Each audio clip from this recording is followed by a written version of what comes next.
अस्सलाम वालेकुम दोस्तों, वेलकम टू आवर चैनल। इस वीडियो में हम डिस्कस करने जा रहे हैं इंफॉर्मेशन सिक्योरिटी प्रोसेस साइकिल कि हमने अपनी इंफॉर्मेशन को किन स्टेप्स को फॉलो करते हुए हमने अपनी इंफॉर्मेशन को प्रोटेक्ट करना है, उनको सिक्योर करना है। The process of protecting information in all forms, हमने अपनी इंफॉर्मेशन को हर तरीके से क्या करना है, प्रोटेक्ट करना है। तो उसके लिए क्या प्रोसेस, क्या स्टेप्स यूज होते हैं, तो डिस्कस करते हैं। हमारे पास इंफॉर्मेशन सिक्योरिटी प्रोसेस साइकिल के डिफरेंट स्टेप्स होते हैं। उनमें जो मेजर स्टेप्स हैं वो हमारे पास ये 4 स्टेप्स होते हैं। सबसे पहले हमारे पास होता है सिक्योर, देन हमारे पास होता है मॉनिटर, देन हमारे पास टेस्ट एंड देन इम्प्रूव। और ये हमारा जो प्रोसेस होता है ये हमारे पास क्या होता है, रिपीट होता रहता है कि हमारी इंफॉर्मेशन क्या हो, हमेशा प्रोटेक्ट रहे। सो डिस्कस करते हैं। सबसे पहले हम देखते हैं कि सिक्योर क्या होता है।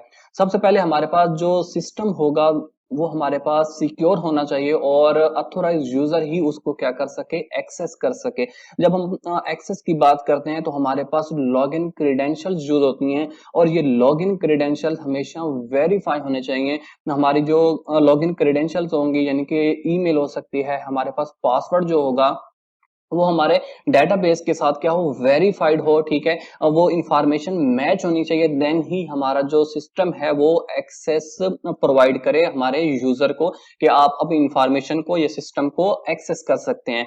डाटा एनक्रिप्शन, हमारे पास जो डाटा होगा ठीक है वो हमारा एनक्रिप्टेड होना चाहिए, वो ओरिजिनल फॉर्मेट में नहीं होना चाहिए। ठीक है, use antivirus software to prevent the attack of any kind of viruses. हमारे पास सिस्टम पे जो अटैक होता है या इंफॉर्मेशन पे जो अटैक होता है वो हमारे पास अटैकर डिफरेंट तरह के यूज करते हैं, अटैक के काइंड यूज करते हैं। तो हमारे पास वायरस जो है वो हमारे पास अटैक ही एक किस्म है। ठीक है, तो हमने एंटीवायरस सॉफ्टवेयर यूज करने हैं अपने सिस्टम के अंदर ताकि हमारा जो सिस्टम है वो प्रोटेक्ट रहे, सिक्योर रहे और किसी भी वायरस के अटैक से खुद को प्रिवेंट कर सके, हमारी इंफॉर्मेशन को प्रिवेंट कर सके, उनको प्रोटेक्ट कर सके। तो ये हमारे पास होता है सिक्योर। जब हमारे पास सिस्टम सिक्योर हो जाएगा देन हमने क्या करना है, उसको मॉनिटर करना होता है। ठीक है, हमने अपने सिस्टम को एक मरतबा सिक्योर कर लिया, उसके बाद छोड़ नहीं देना बल्कि उसको क्या करना है, उसे मॉनिटर करना है। मॉनिटर में क्या होता है कि हमने अपनी इंफॉर्मेशन को ठीक है क्या करना है, डिटेक्ट करना है। ठीक है, सबसे पहले हम अपनी इंफॉर्मेशन को क्या करेंगे, कलेक्ट करेंगे सिस्टम को। ठीक है, सिस्टम को एनालाइज करेंगे और वहां से इंफॉर्मेशन कलेक्ट करेंगे कि आया कि हमारे सिस्टम पे कोई अनऑथराइज कोई चेंजिंग तो नहीं हुई, कोई सस्पिशियस जो है एक्टिविटी परफॉर्म तो नहीं हुई हमारे नेटवर्क पे या हमारे सिस्टम पे। ठीक है, तो ये हमारे पास जो कलेक्शन होती है ठीक है, या एनालाइज करते हैं हम इंफॉर्मेशन को। ठीक है, तो ये हमारे पास क्या होता है, मॉनिटर में आता है। ठीक है, observe the system repeatedly from attacker, हमने अपने सिस्टम को, हमने अपनी इंफॉर्मेशन को क्या करना है, ऑब्जर्व करते रहना है। ठीक है, अटैकर से कि हमारे सिस्टम पे अटैकर या अनऑथराइज्ड पर्सन जो है वो अटैक ना कर सके। तो ये हमारे पास क्या होता है, मॉनिटर होता है।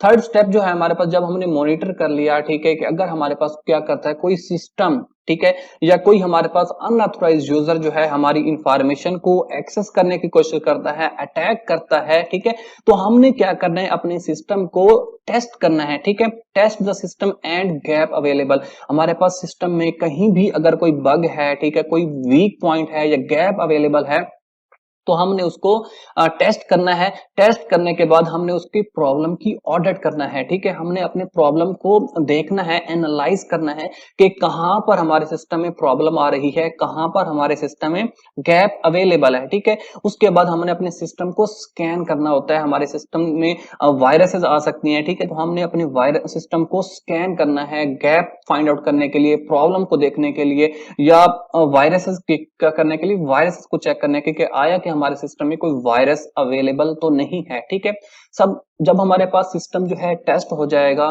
ठीक है, अगर हमारे पास कोई गैप अवेलेबल है ठीक है, तो हमने क्या करना है, उसको इंप्रूव करना है। इंप्रूव बाय रिड्यूसिंग और मिनिमाइजिंग द गैप और प्रॉब्लम अवेलेबल।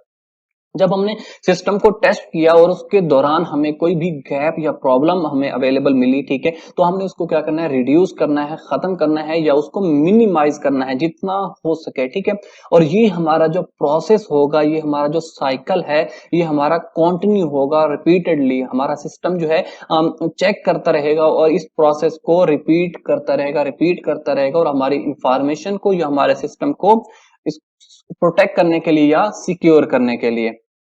नेक्स्ट जो हमारा टॉपिक है वो हम डिस्कस करते हैं ऑथेंटिकेशन। ठीक है, ऑथेंटिकेशन जो है हमारे टॉपिक का बहुत इंपॉर्टेंट चीज है। जब हम इंफॉर्मेशन को सिक्योर करते हैं, ठीक है, हम इंफॉर्मेशन को जब सिक्योर कर लेते हैं और उसके बाद को कुछ लॉगिन क्रेडेंशियल्स यूज होती हैं, ठीक है, तो वो हमारी लॉगिन क्रेडेंशियल्स को वेरीफाई करने के लिए, ऑथेंटिकेट करने के लिए हम यूज करते हैं ऑथेंटिकेशन का प्रोसेस। ठीक है, ऑथेंटिकेशन बेसिकली होती क्या है, a process in which data or system is accessible by authorised user only. ठीक है, हमारे पास हमारा जो सिस्टम है, ठीक है, जो प्रोटेक्टेड है, वो हमारा सिस्टम या हमारा डाटा जो है सिर्फ और सिर्फ ऑथोराइज्ड यूजर ही उसको एक्सेस कर सके, ठीक है, उसको ओपन कर सके। ठीक है, तो हमारे पास क्या होता है, यूजर होता है या कोई प्रोसेस है, ठीक है, अगर हमारे पास सिस्टम जो है, ठीक है, वो लॉगिन क्रेडेंशियल्स देता है, अगर वो हमारी लॉगिन क्रेडेंशियल या हमारा सिस्टम जो इंफॉर्मेशन रिक्वायर्ड कर रहा है, मांग रहा है यूजर से, अगर वो वैलिड है तो हमारे पास ट्रू होगा और सिस्टम क्या होगा, एक्सेसिबल होगा और ओपन हो जाएगा। ठीक है, अगर यूजर अथोराइज है, ठीक है, तो हमारे पास क्या होगा, सिस्टम ट्रू हो जाएगा, ठीक है, और उसको एक्सेस प्रोवाइड कर देगा। अगर हमारे पास जो इंफॉर्मेशन हैं वो वैलिड नहीं है, वो नॉट वैलिड है, तो वो क्या करेगा, उसको रिस्ट्रिक्ट कर देगा या क्या कर देगा, जो एडमिन होगा उसको अलार्म दे देगा। ठीक है, हमारे जो यूजर होगा, ठीक है, जो एक्सेस करने की कोशिश करेगा हमारे सिस्टम को, उसको रिस्ट्रिक्ट कर देगा और एक्सेस नहीं प्रोवाइड करेगा। ठीक है, तो ये हमारा प्रोसेस होता है ऑथेंटिकेशन का, जो कि बहुत ही इंपॉर्टेंट है। ठीक है, डिस्कस करते हैं कि हम इसको यूज क्यों करते हैं। ठीक है, आखिर इसको यूज करने की वजह क्या है। Attacker don't attack network. ठीक है, तो हमारा जो अटैकर होते हैं वो नेटवर्क को अटैक नहीं करते। ठीक है, data is secure while standing. इसमें क्या होता है ऑथेंटिकेशन में कि हमारा जो डाटा होगा, ठीक है, जब वो सेंड हो रहा होता है, ठीक है, सेंडर से रिसीवर की तरफ, तो वो हमारा डाटा क्या रहेगा, सिक्योर रहेगा। Confidential data is secured from attacker. हमारा जो इंफॉर्मेशन कॉन्फिडेंशियल होती हैं, ठीक है, बहुत इंपॉर्टेंट होती हैं, वो हमारे अटैकर से क्या होती हैं, सिक्योर होती हैं। अब हम बात करते हैं कि ऑथेंटिकेशंस के क्या होते हैं, फैक्टर क्या होते हैं। ठीक है, तो क्या होता है हमारे पास के जो यूजर होता है, ठीक है, वो क्या जानता है, ठीक है, व्हाट यूजर नो, उसके पास क्या हो सकती है, लॉगिन आईडी हो सकती है, ठीक है, उसका यूजर नेम और पासवर्ड हो सकता है। इसके अलावा व्हाट यूजर है, यूजर के पास क्या हो सकता है, ठीक है, जो हमारी इंफॉर्मेशन पड़ी है सिस्टम में, ठीक है, उसके पास क्या क्या हो सकता है, वो हमारे पास क्रेडिट कार्ड हो सकता है, उसकी एटीएम वगैरह की डिटेल हो सकती है, ठीक है, बैंकिंग डिटेल हो सकती है। व्हाट बी यूजर इज, हमारा जो यूजर है वो क्या हो सकता है, ठीक है, वो किस तरह एक्सेस कर सकता है, किस तरह लॉगिन कर सकता है, वो फिंगरप्रिंट को यूज करके, थंब को यूज करके। इसके अलावा फेस लॉक्स होते हैं, ठीक है, आई रेटिना होता है। तो ये डिफरेंट हमारे पास क्या होते हैं, फैक्टर्स होते हैं, जो कि ऑथेंटिकेशन में बहुत ज्यादा इंपॉर्टेंट होते हैं। अब हम बात करते हैं कि ऑथेंटिकेशन के मॉडल्स होते हैं। ठीक है, सबसे पहला जो हमारे पास मॉडल होता है वो हमारे पास होता है बायोमेट्रिक सिस्टम। बायोमेट्रिक में क्या होता है कि हम स्कैन करते हैं, हमारा जो सिस्टम होता है वो यूजर जो होता है, ठीक है, अथोराइज यूजर, उसके फेस को, आई रेटिना या थंब वगैरह को स्कैन करता है। ठीक है, उसकी बायोमेट्रिक क्या करता है, शनाख्त को चेक करते हैं कि आया कि जो यूजर सिस्टम को एक्सेस करने जा रहा है, इंफॉर्मेशन को एक्सेस करने जा रहा है, कि आया कि वो हमारे पास अथोराइज है या नहीं है। ठीक है, दूसरा हमारे पास मेथड हो सकता है लॉगिन आईडी एंड पासवर्ड। कोई उसकी यूजर नेम होगा, कोई आईडी होगी या मेल होगा, ठीक है, या उसके पासवर्ड होते हैं। ठीक है, तो ये हमारे पास दूसरा मॉडल हो सकता है। तीसरा हमारे पास जो मॉडल होता है वो मल्टी फैक्टर्स का होता है। ठीक है, जिसमें हमारे पास रिकैप्चा हो सकता है, ठीक है, एटीएम कार्ड विद सीवीवी, यानी कि जो उसका सीवीवी नंबर होता है। ठीक है, तो ये हमारे पास क्या होती है, कुछ मॉडल्स होते हैं जो ऑथेंटिकेशन में बहुत ज्यादा इंपॉर्टेंट होते हैं।